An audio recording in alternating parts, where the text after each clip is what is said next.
Hey guys, and welcome to another instructional video. Today we're going to talk about the lying hamstring curl.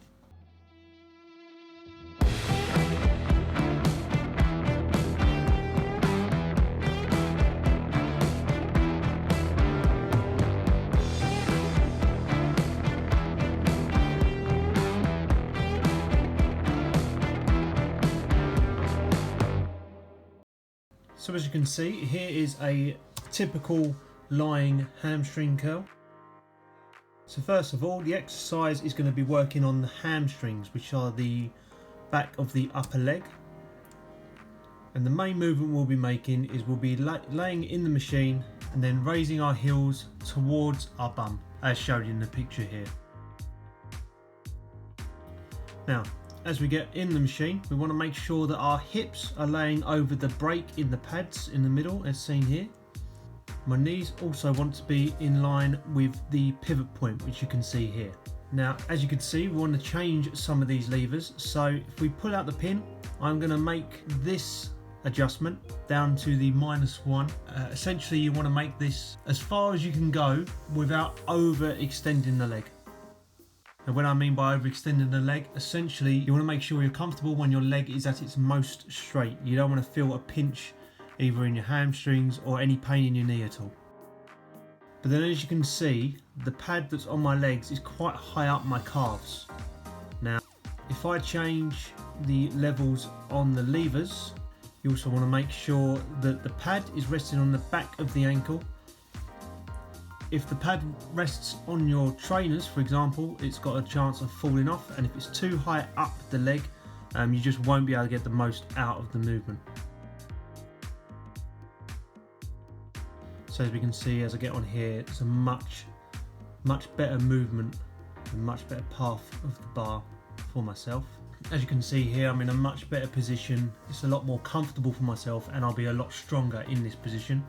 Now, another thing you want to make sure of is making sure that if the machine does have adjustable arm pads, that they're in a position that is comfortable for yourself and that you can get a good grip.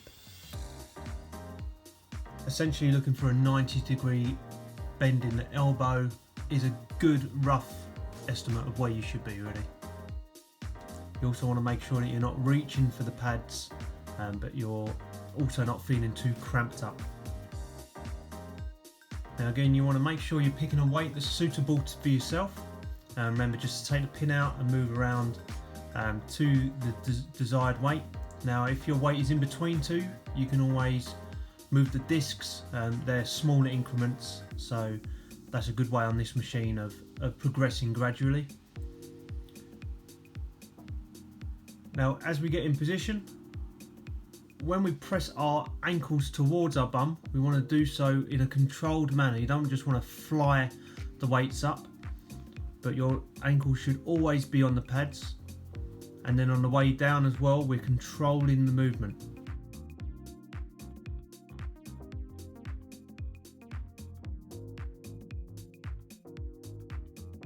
And as seen in this picture, we want to make sure that when the weight comes down, we are letting the weight come all the way down but not touching the plates together.